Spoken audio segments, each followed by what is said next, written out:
were getting more financial help.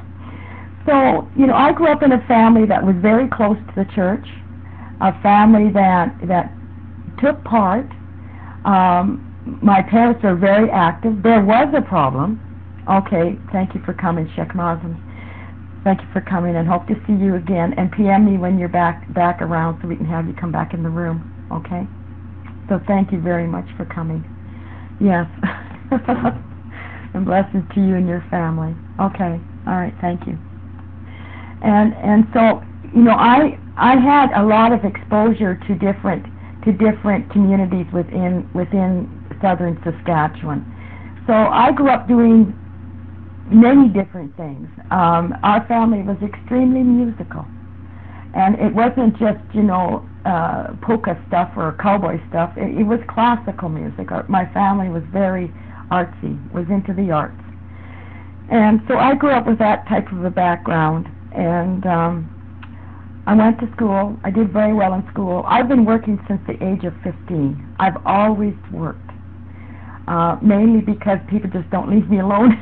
But I've always been blessed with work.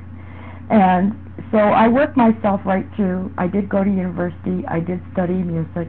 I did do performance and voice. I did teach for 28 years voice. So I know how to use people's voices. I know how to make people sing. I know how to make people who can't sing a little bit better than what they can. But at the same time, there was blessings in that for me too. I have been blessed with many gifts, and to say that God has not treated me right would be a lie. God has always been part of my life. Every time a door closed, one opened, and every time I had to sit in the valley and wait, what God gave to me was far better than what I even asked for in the first place. When I lost my home, my husband, just about lost my business, by removing all those things, it allowed me to come and to be free to study Islam and to be open. Because sometimes we have to be down there to be able to listen. That's the only time we listen. Because when things are going good, we don't go to God. A lot of times we don't. And even as a Christian, I was the same way when I was a Christian. So when everything started to fold on me, it hurt. Oh, it hurt so bad. It hurt every time I got up in the morning. I would wake up with this pain in my heart thinking, what boogeyman would be around the corner for me this time? What did I have to deal with? And it was a horrible experience to go through. But I had said years ago at one time that if I had to choose between my marriage and God, what would I choose? And I said God before I even had a second thought. It just popped right out of my head. So I knew what direction I was going. But you know what? In order for me to grow, and when your husband doesn't grow, then what happens? There's a split in the home. When one doesn't support the other person, there's a split. In the end, he didn't appreciate what I had. He didn't appreciate it. He didn't appreciate my humor. He didn't appreciate my spirituality. Well, what was left? That's real. That's Donna. And my joy. My joy comes to me very natural. It isn't like I'm an airhead blonde. I'm a redhead here. I'm very intelligent. But every time I would step out and do something, I wasn't scared. I would say, well, let's see if I can do this. And it was hard for me to say no to people because I kept thinking, well, if it's in my capability of doing it, I will do it. So I always had this mindset. But when all at once you have 5 years, and including that, during that time I also had very bad health. I had to have extensive surgery. I had a 30% chance of getting off the surgery table. But you know what? I didn't have any other choice. I just pictured in my mind that God was not finished with me, and I knew He wasn't finished with me. And so during that time, it opened me. I had nothing else to do but to be on this computer and listening to people on here. And to one person I listened to was a person that is in a wheelchair in Dubai, a brother, who at 9 months was given a polio shot that made him, yes, I'm tell-talk, that made him in a wheelchair for the rest of his life at 9 months. It was an accident. It was an accident. This man who had gone through so much and so much surgery himself, stayed up with me after I got home after surgery, just to keep an eye on me, just to be up with me, just to make sure I got back to the computer when I literally went to the bathroom to throw up every hour, because I had a new stomach. I have a miracle inside me. I have a new stomach.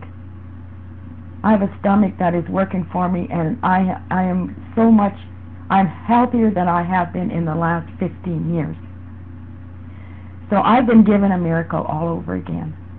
And so I know that I'm not done with. And I know that my time here on earth is not done. Is certainly not done. So I'm on to the second part. But the nice thing about it is that I feel I have found a home. I feel that Islam is my home. And it's been a search. It's been a long search. I do not regret the fact that I've been a Christian. To me, that only makes me more acceptable, and not accepting what Christianity stands about, but accepting where they have to come from to get here. Because when I left Christianity, it felt like I was cutting my umbilical cord, that I had lost something that I had held on to my whole life. My whole life, people. And so the thing is that, you know, I just needed to grow. And I got to a point in Christianity where I didn't see the fruits in other people anymore. I wasn't growing. I needed to go somewhere. But you know what? I needed to suffer first. And I thank Allah for the suffering. I thank Allah for what He's done for me. He's taken away everything, but you know what? He's given back to me even more. And in this next month, I'm going to have such a beautiful, beautiful things happening to me. I am just totally amazed. But you know what?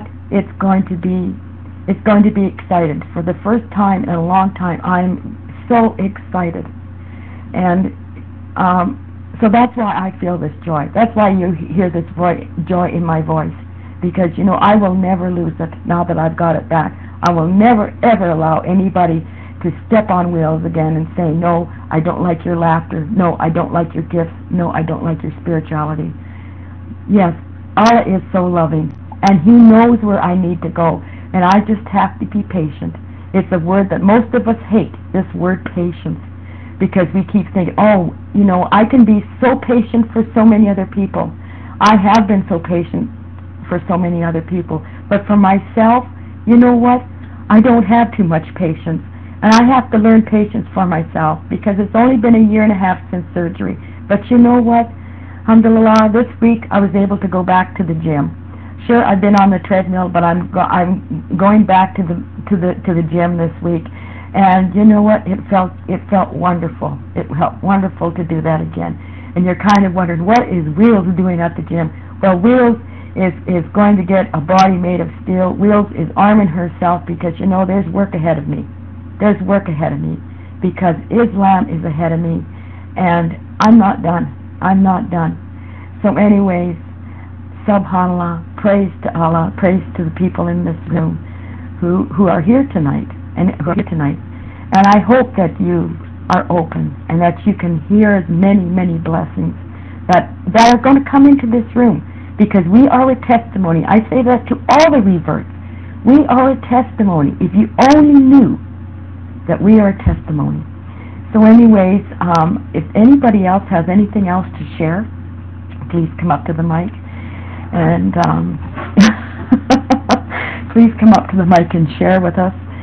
It's nice to see everybody back in the room. And yeah, well, that's only part of it. It was part of it. And wasn't it nice to have them come back in here? And we welcome back Abu Ganwa, who came into the room. He's very knowledgeable brother also.